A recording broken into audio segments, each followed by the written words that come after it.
Shalom, kita akan mulai ibadah online kita. Kita akan kembali menyembah Tuhan. Kita katakan, Yesus kemuliaan-Mu.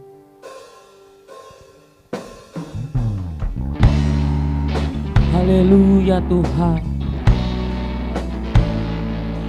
Segala pujian syukur kami naikkan padamu Tuhan. Haleluya.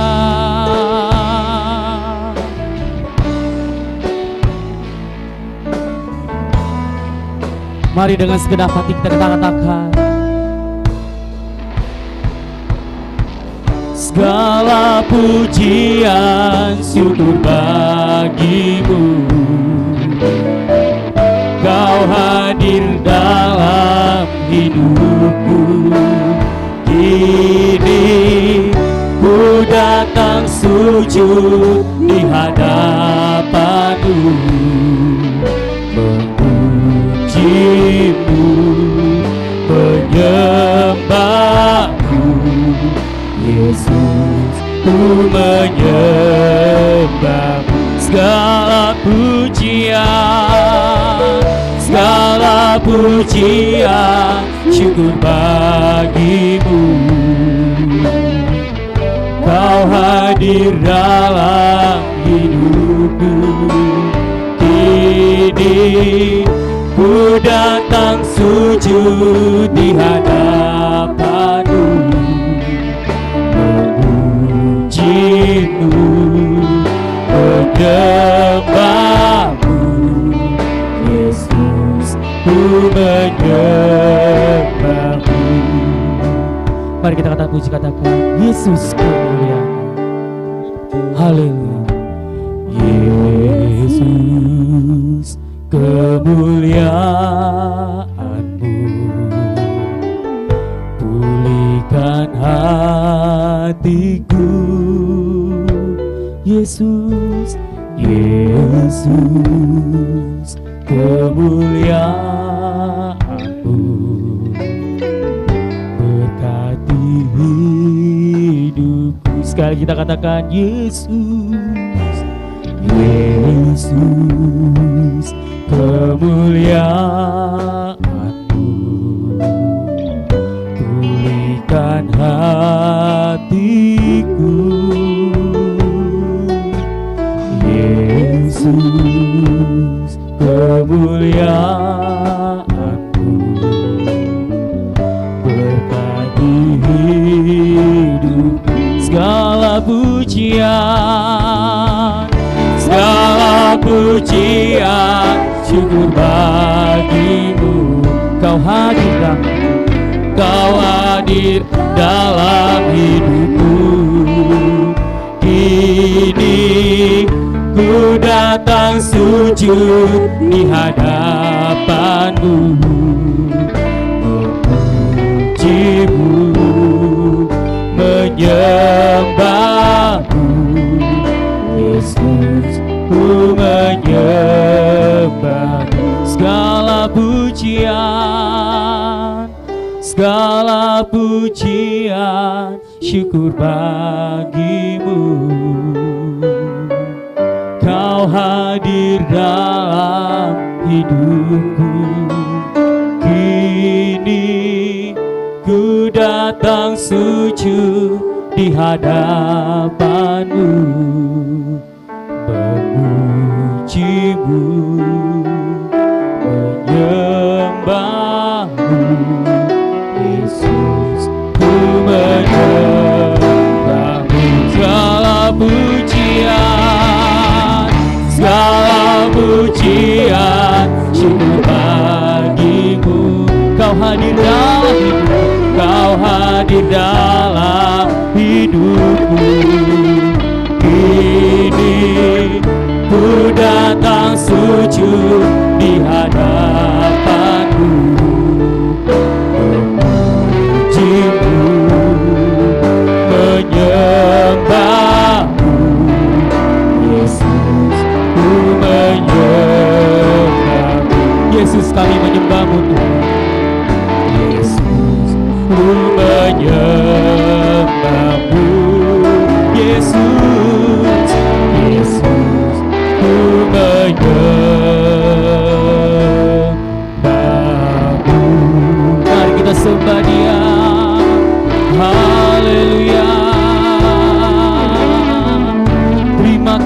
kasih Tuhan.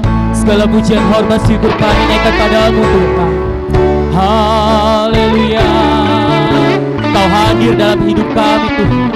Kau hadir dalam tengah ibadah kami Tuhan. Haleluya. Terima kasih Tuhan. Terima kasih. Mari kita sembah Dia. Haleluya. Haleluya. Terima kasih Tuhan. Terima kasih Bapa. Haleluya. Glory bagimu Tuhan. Glory bagimu. Haleluya.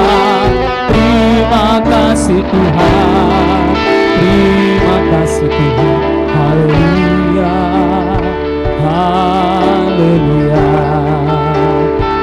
Glory bagimu Tuhan. Haleluya. Terima kasih Tuhan Yesus. Terima kasih Bapa. Haleluya Tuhan. Allah Bapa kami yang berada dalam kerajaan surga. Terima kasih Tuhan. Pada pagi hari ini Tuhan Yesus, kami sudah banyak memuji membesarkan nama-Mu Tuhan Yesus.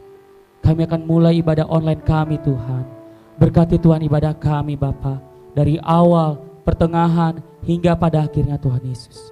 Berkati juga Tuhan jemaat-Mu Tuhan yang berada di mana Tuhan Yesus. Kau berkati Tuhan. Terima kasih Bapa, kami akan siap mulai ibadah kami Tuhan.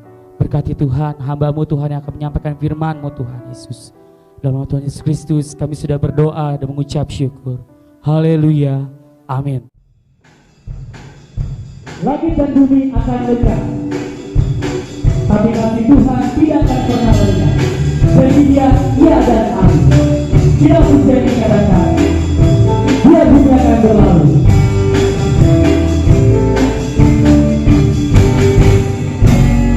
Dia bumi akan berlalu. Dia bulan tak bercahaya lagi. Dia akan bergoyang. Matahari tak bersinar lagi. Oh tapi Yesus tak pernah ingkar janji. Semua yang diinginkannya pasti akan digenapi.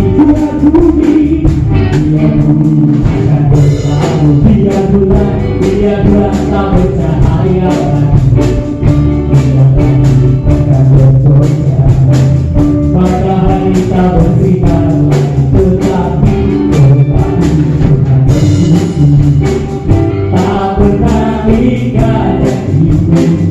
Semua yang diinginkannya pasti akan digenapi.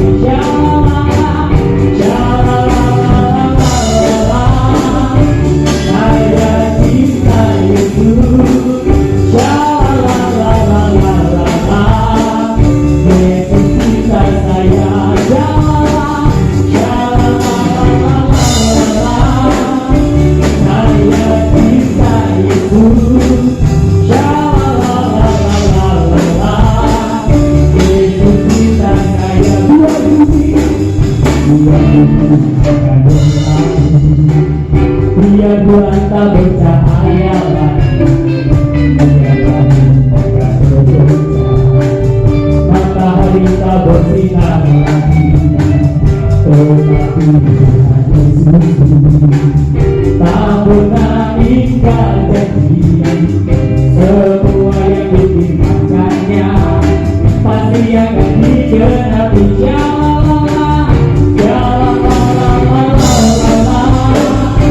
Saya cinta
Oh, cintanya antara Allah dan aku, jatuh cinta padanya, tambah dan dalam, tambah dan dalam. Bukan jatuh cinta padanya, tambah dan dalam, tambah dan dalam lagi.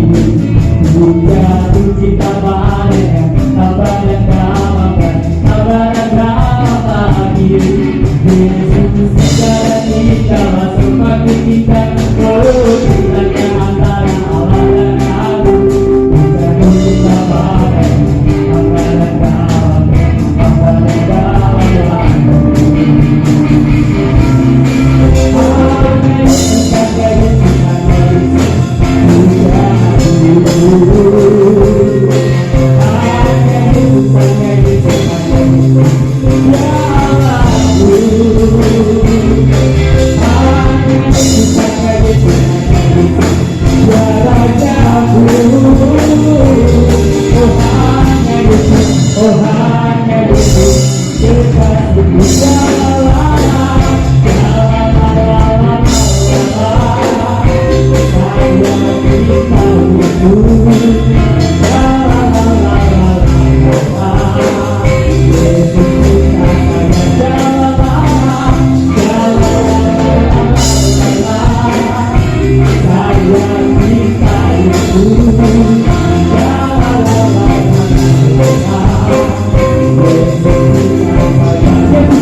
Kembali kita akan datang kepada Tuhan.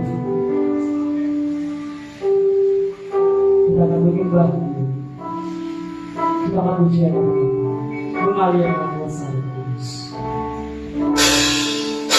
Haleluya.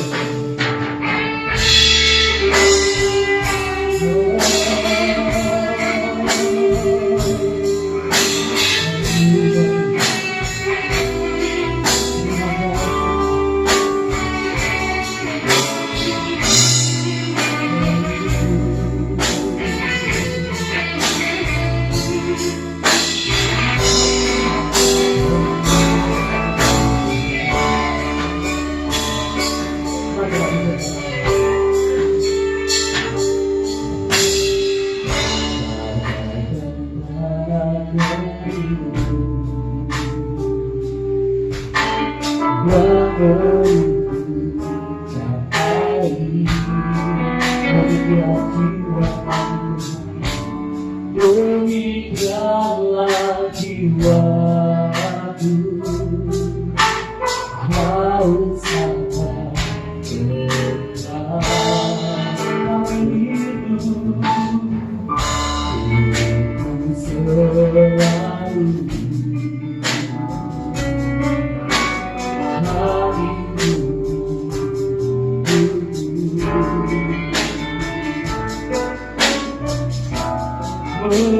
memulihkan jiwaku, hapuskan air mataku, mengalirlah kuasa mengalirlah, mengalirlah di tempat ini.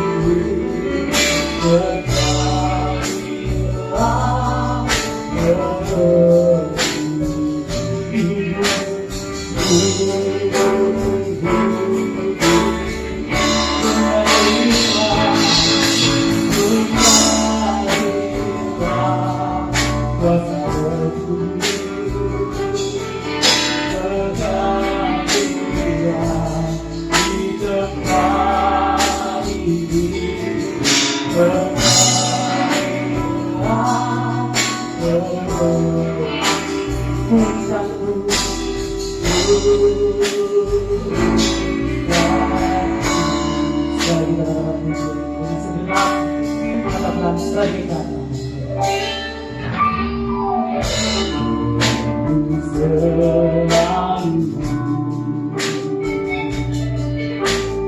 hadir di hidupku, memulihkan jiwaku, hapuskan air mataku berlimpah, berkatilah kuasa rohmu, berkatilah di tempat ini, berkatilah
Selamat pagi saudara-saudara yang dikasihi Tuhan Yesus Kristus.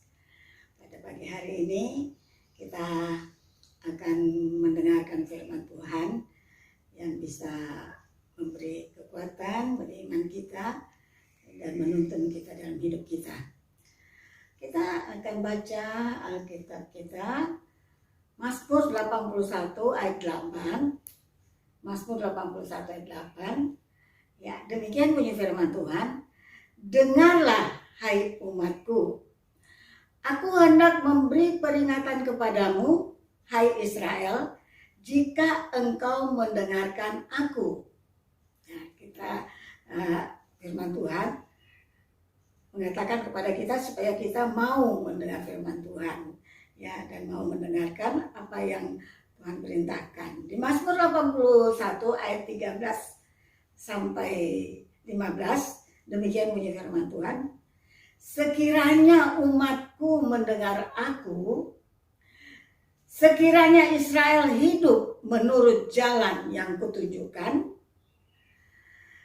seketika itu juga musuh mereka aku tundukkan, dan terhadap para lawan mereka aku balikkan tanganku. Ayat 15, orang-orang yang membenci Tuhan akan tunduk menjilat kepadanya, dan itulah nasib mereka untuk selama-lamanya.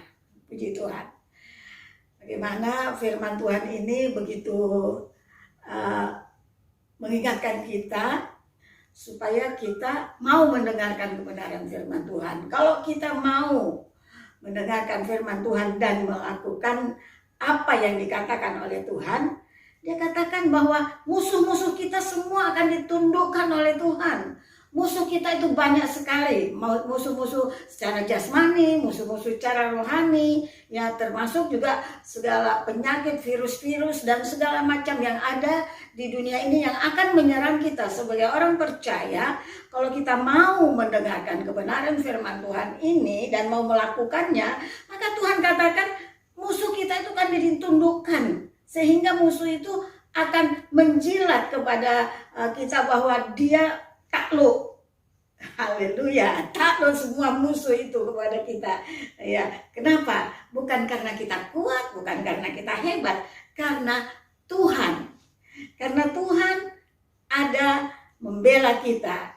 Dia yang membela kita, dia yang menguatkan kita, dia menutup bungkus kita dari segala macam penyakit dan musuh-musuh yang ada dalam dunia ini. Jadi kalau ada serangan-serangan musuh, Tuhan itu di depan. Ya, Tuhan di depan dan dia akan menangkis semua serangan-serangan musuh itu, termasuk panah-panah iblis. Jadi Tuhan mau kita jadi orang yang dengar-dengaran supaya kita bisa jadi orang yang dapat selamat.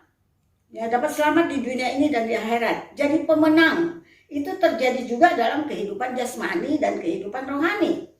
Sekarang dalam masa COVID-19 ini, di mana kita lihat bahwa COVID ini begitu menakutkan, begitu banyak orang diserang, begitu banyak orang mati karena COVID, sehingga dikatakan di Indonesia, di Jakarta, apalagi luar biasa banyaknya, sehingga dikatakan bahwa kuburan untuk orang COVID itu sudah hampir tidak ada, sudah hampir penuh. Jadi mau mati aja susah, bagaimana? Itulah karena serangan COVID itu. Tetapi kita sebagai anak-anak Tuhan, sebenarnya Tuhan bela kita. Tuhan sudah mengatakan bahwa kita mau dengar-dengaran kepada semua apa yang dikatakan pemerintah. Kita sebagai umat, kita harus dengar-dengaran kepada apa yang dikatakan oleh pemerintah, aturan-aturan pemerintah. Seperti pemerintah memberikan protokol kesehatan. Ya, kita lakukan saja. Dan sebenarnya bukan cuma protokol untuk kesehatan secara jasmani, tetapi firman Tuhan mengatakan juga bahwa secara rohani kita juga harus memperhatikan protokol kesehatan rohani itu. Jadi mau jasmani maupun rohani kita harus tunduk kepada pemerintah, tunduk kepada firman Tuhan, tunduk pada kebenaran. Kita mau melakukan kebenaran-kebenaran yang dikatakan oleh firman Tuhan. Kita lihat apa saja yang seperti protokol kesehatan untuk supaya tidak orang kena COVID. Yang pertama dikatakan kita harus sadar bahwa virus corona itu ada dan masih ada. Jadi jangan kita anggap enteng ya. Banyak orang yang sudah tidak peduli lagi, seakan-akan wah dia itu tidak takut kena virus, dia merasa bahwa dia hebat, dia kuat. Tapi sebenarnya karena mereka tidak sadar, dia belum kena. Kalau dia sudah kena baru dia meraung-raung ya. Jadi kita sebenarnya dikatakan kita harus sadar bahwa virus corona 19 itu ya masih ada dan sangat berbahaya. Jangan sampai kita sudah terkapar nanti baru kita berteriak-teriak minta tolong, baru minta Tuhan tolong dan segala macam tuh. Dan kita mulai seakan-akan kita tidak diperhatikan orang, seakan-akan orang semua takut kepada kita. Kalau bukan keluarga sendiri takut ya. Kadang-kadang keluarga sendiri takut. Kenapa? Takut tertular. Nah, itu sebab itu sebelumnya mari kita jaga, kita perhatikan apa yang dikatakan oleh pemerintah ya, supaya kita sadar bahwa virus itu masih ada dan sangat berbahaya ya. Dan virus itu kita sudah tahu bahwa dia ditunggangi oleh virus kematian. Nah, itu ngerinya dan banyak sekali orang mati karena virus ini. Nah, anehnya saya punya teman saudara tetangga, dia masih muda, umur 29 tahun. Dia tidak tahu kalau dia kena virus. Tiba-tiba dia sesak napas, lalu dia minum obat demam, obat sesak napas, lalu dibawa ke rumah sakit. Wah, di rumah sakit ditolak. di rumah sakit Antam ditolak, di rumah sakit Sarah tolak, rumah sakit sini ditolak, banyak rumah sakit dia datangi pada malam itu, semua ditolak. Cuman dibilang, akhirnya dikatakan pergilah ke mana, rumah sakit Koja. Ya kebetulan rumah mereka dekat Koja karena daerah Priok. Nah, waktu dia masuk di rumah sakit Koja, saudara, bukan mereka orang miskin, dia orang kaya. Abahnya orang kerja di Australia, orang hebat. Dia bilang sesudah dia tahu adiknya kena, usahakan supaya dapat berobat sebagus-bagusnya. Saya berani jual mobil, berani jual rumah untuk demi kesehatan adik saya. Di sini juga abangnya kaya-kaya, ibunya juga orang berada. Tapi saudara tahu cuma berapa hari dia, ya. Lalu dia mulai masuk di rumah sakit, cari-cari tempat, nggak ada. Akhirnya masuk di Koja hari Kamis. Saudaraku dicari-cari tempat, akhirnya karena dia banyak uang, mungkin melalui polisi, dia dapat di rumah sakit Omni. Saudara tahu, hari Jumat pagi dia mau dipindahkan ke rumah sakit Omni, yang rumah sakit yang bagus. Apa yang terjadi? Dia sudah dimasukkan di ICU di Koja. Dan sudah itu dia diobati dan di segala macam. Kalau sudah di ICU dia nggak bisa keluar. Saudara tidak lama, dia Jumat pagi masuk, Jumat sore dia meninggal. Ngeri kan? Jadi jangan anggap enteng, ya. Dan ngerinya dia sudah meninggal, ibunya nggak tahu. Kenapa? Waktu dia sakit dia dikasih tahu karena ibunya jantungan. Kalau dikasih tahu nanti ibunya jantungnya parah. Dan akhirnya apa? Dia udah meninggal Sabtu pagi, akhirnya ibunya pingsan, akhirnya dia dikubur tanpa ada yang mengantar, cuma cara COVID, saudara semua tahu. Nah, saudara yang kasih, itulah COVID. Nah, jadi kita juga secara jasmani, itu secara rohani. Nah, itu secara jasmani. Secara rohani, kita harus sadar bahwa iblis itu ada. Dan iblis itu selalu mencari celah bagaimana untuk menjatuhkan kita, untuk menghancurkan kepercayaan kita kepada Tuhan atau iman kita. Dan iblis itu dikatakan selalu siap sedia mau menanti orang yang siap mau diterkam. Jadi jangan gampang iblis. Jadi jangan gampangkan iblis. Nah, sebab itu kita harus mendekatkan diri kepada Tuhan, ya. Jangan kita hidup cemawa, jangan kita hidup semau kita, ya. Kita harus berani hidup sesuai dengan kebenaran firman Tuhan, melakukan kebenaran firman Tuhan, dan hidup secara benar di hadapan Tuhan supaya kita tidak dikuasai oleh si iblis itu. Kan dikatakan di 1 Petrus 5:8, sadarlah dan berjaga-jagalah. Lawanmu si iblis berjalan keliling sama seperti singa yang mengaum-ngaum dan mencari orang yang dapat ditelannya. Kalau saudara tidak sadar, seakan-akan memikirkan bahwa iblis itu tidak ada, lalu saudara hidup santai, hidup semau gua, ya ditelan sama si iblis, ditangkap sama si iblis, ya. Sebab itu kita yang pertama, ya tadi kita harus sadar bahwa COVID itu ada, dan secara rohani kita harus sadar bahwa iblis itu ada dan sedang berkeliaran dan sedang melihat bagaimana caranya kita bisa dijatuhkan. Jadi jangan sampai lengah. Yang kedua, dikatakan selalu pakai masker. Untuk apa? Supaya kita tidak tertular oleh virus itu. Ya. Nah, saudara yang kekasih, secara rohani kita harus selalu pakai perisai iman yang dapat melindungi kita dari panah-panah iblis. Jadi pakai perisai iman. Iman itu harus jaga, dipelihara, ya. Kalau di Efesus 16 ayat 16 dikatakan, dalam segala keadaan pergunakanlah perisai iman, sebab dengan perisai itu kamu akan dapat memadamkan semua panah-panah dari si jahat atau dari si iblis. Nah, jadi kita lihat si iblis siap selalu memanah kita. Tetapi kalau kita dekat sama Tuhan, kita selalu sadar bahwa kita mempunyai iman, kita punya perisai iman, maka panah-panah itu akan tidak kena kepada kita karena ada perisai yang menjaga kita. Puji Tuhan. Nah, yang ketiga dikatakan sering cuci tangan dengan air dan sabun supaya tangan kita bersih, tidak ada kuman-kuman, tidak ada virus-virus di sana yang bisa melekat Mungkin kita pegang mulut, pegang mata, pegang segala macam. Jadi kita belajar hidup bersih, jaga kebersihan hidup. Ya, saudara yang kekasih. Nah, kita juga harus sadar bahwa kita sebagai anak-anak Tuhan, sebagai orang percaya atau belum percaya, ingat bahwa ada darah Kristus yang akan menyucikan dosa-dosa kita.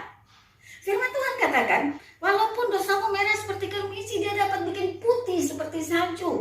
Asal kita mau datang kepada Tuhan dan minta ampun kepada Tuhan. Ya, jadi kita harus ingat bahwa ada darah Kristus yang selalu mau menyucikan kita dan menjaga kita dari perbuatan-perbuatan dosa. Dikatakan di 1 Yohanes 1 ayat 7-9, demikian bunyi firman Tuhan. Tetapi jika kita hidup di dalam terang, sama seperti Dia ada di dalam terang, maka kita beroleh persekutuan seorang dengan yang lain, dan darah Yesus anaknya itu menyucikan kita daripada segala dosa. Ayat 8. Jika kita berkata bahwa kita tidak berdosa, maka kita menipu diri kita sendiri dan kebenaran tidak ada di dalam kita. Ayat 9. Jika kita mengaku dosa kita, maka Ia adalah setia dan adil, sehingga Ia mengampuni segala dosa kita dan menyucikan kita dari segala kejahatan-kejahatan kita. Nah, saudara yang kekasih, jadi jangan menganggap kita, wah saya tidak berbuat dosa, saya sudah belajar suci, saya berbuat suci, hidup benar dan segala macam. Jangan terkabur ya. Kita tidak sadar bahwa sering kita sudah berbuat dosa, mungkin sengaja atau tidak sengaja. Sebab itu ingat, selalu ada darah Kristus yang bisa menyucikan kita kembali, membersihkan kita kembali dari segala dosa-dosa kita. Nah, ayat 4, nomor 4 dikatakan gini. Jaga jarak dan jangan bersalaman dengan banyak orang atau dengan orang-orang. Ya, kita menjauhi orang-orang, mungkin kita tidak tahu bahwa orang itu punya penyakit, orang itu kita tidak tahu. Ya, sebab zaman sekarang banyak orang-orang yang kelihatan tidak sakit padahal dia membawa bisa menularkan penyakit-penyakit itu.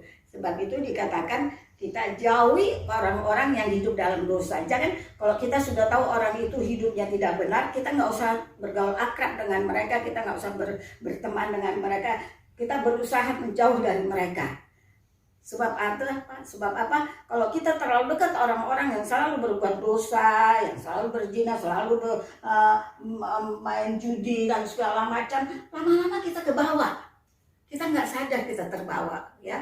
Jadi kita harus jangan bergaul akrab dengan mereka itu supaya kita tidak terbawa atau tidak tertular atau ikut-ikutan dalam kehidupan dosa mereka.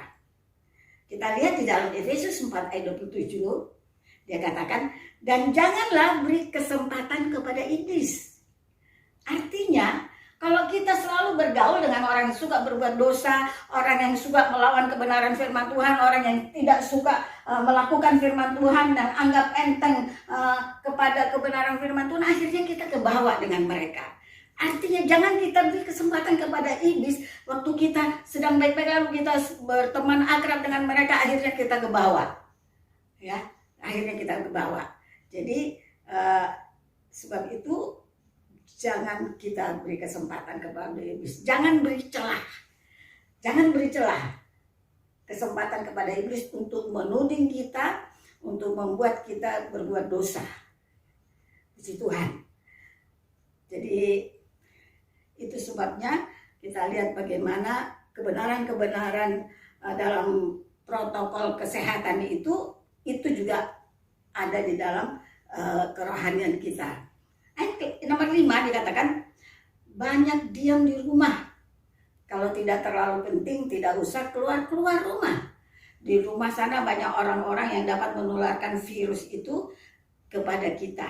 Sebab apa? Sebab sekarang banyak orang OTG. Apa itu orang OTG? Orang yang tanpa gejala. Dia punya sakit virus corona tapi tanpa gejala. Dia tetap kelihatan sehat, dia tidak panas, dia tidak apa. Tetapi dia punya virus itu yang bisa menular kepada kita. Jadi itu yang paling bahaya orang-orang OTG ini. Jadi kalau tidak perlu nggak usah banyak keluar rumah. Nggak penting-penting amat. Apa sih yang kita mau kejar di luar sana? Jangan bilang bosan. Berkumpul dengan keluarga itu lebih indah.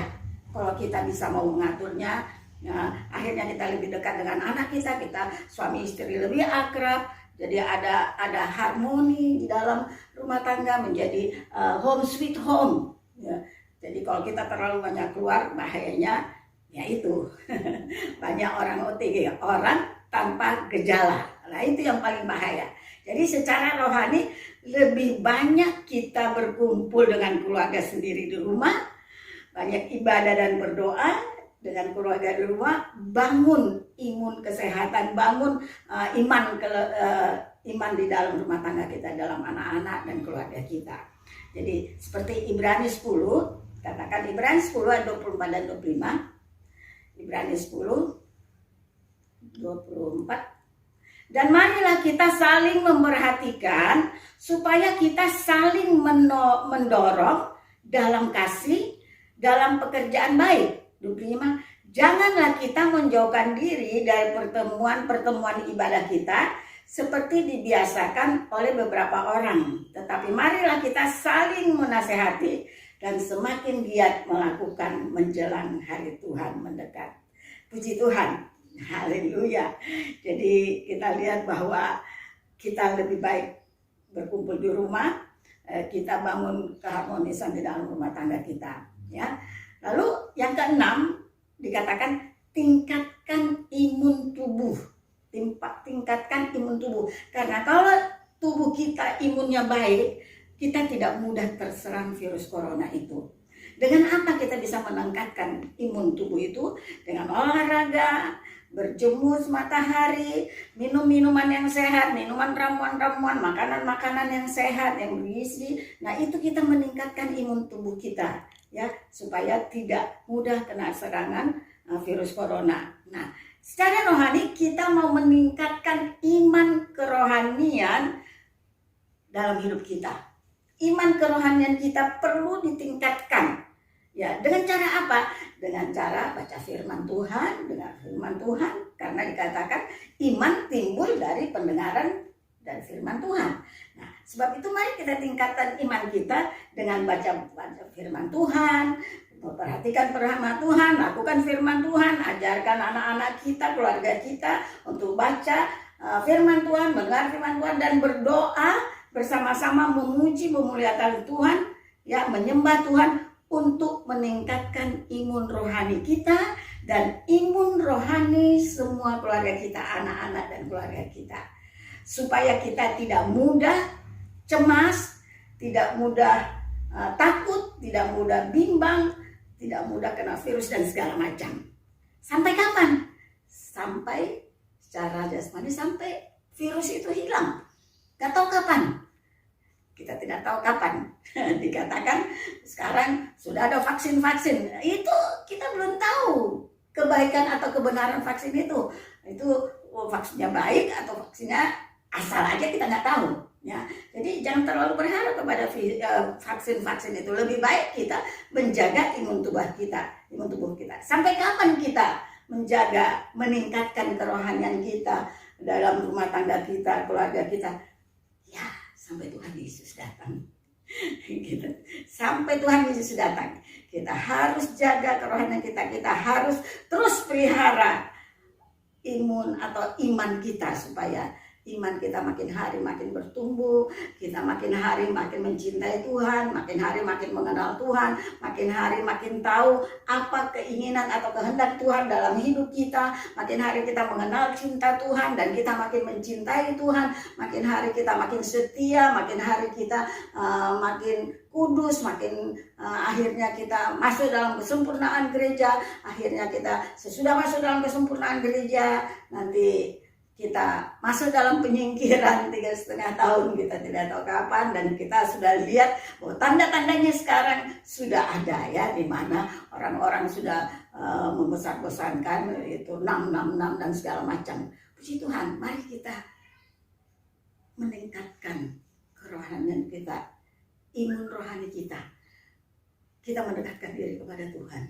Kita di dalam saat sekarang di mana dikatakan stay at home, belajar di rumah, kerja dari rumah. Nah, di situ kesempatan kita makin mendekatkan diri. Kita bisa berangkulan, berpelukan dengan anak-anak kita, keluarga kita, mendekatkan diri kepada Tuhan, sehingga keluarga kita menjadi keluarga yang menyenangkan hati Tuhan. Puji Tuhan, saya tidak panjangkan firman Tuhan, kiranya kita memperhatikan semua protokol-protokol kesehatan, dan kita juga memperhatikan protokol-protokol rohani yang ada dalam firman Tuhan. Kiranya Tuhan memberkati kita dalam nama Tuhan Yesus. Haleluya. Amin. Kita akan berdoa. Iya, mari kita berdoa untuk firman Tuhan. Terima kasih Tuhan Yesus, terpujilah namamu Bapa yang baik. Firman-Mu sudah ditaburkan dengan segala kesederhanaan. Biarlah kiranya Allah Rohul Kudus boleh menerangkan arti firman-Mu di dalam hati kami, di dalam hati semua orang yang mendengarkan firman-Mu ini di mana saja Tuhan, supaya mereka boleh meningkatkan iman mereka, boleh mendekatkan diri kepada Tuhan, mereka makin mencintai Tuhan, mereka sadar bahwa virus corona itu masih ada, mereka sadar bahwa iblis selalu berkeliaran di sekeliling kami semua untuk mau menjatuhkan kami mau mendekatkan diri kepada Tuhan. Berkati semua orang mendengarkan firman-Mu, Allah Roh Kudus, kiranya Engkau membantu semua umat-Mu makin dekat kepadamu, makin takut akan berbuat dosa, dan makin setia melayani Engkau, walaupun saat ini kami masih beribadah di rumah kami masing-masing secara online. Tuhan, berkati keluarga-keluarga yang ada dalam rumah tangga mereka, berkati keluarga bapak-bapak rumah tangga Tuhan, berkati anak-anak dan ibu-ibu. Terpujilah namamu Tuhan, terpujilah namamu. Sebentar umatmu juga akan memberikan korban mereka, kiranya Engkau akan balas berlipat kali ganda apa yang diberikan atau dikorbankan oleh umat-Mu. Terpujilah namamu Tuhan. Dalam nama Tuhan Yesus Kristus kami sudah berdoa. Haleluya. Amin.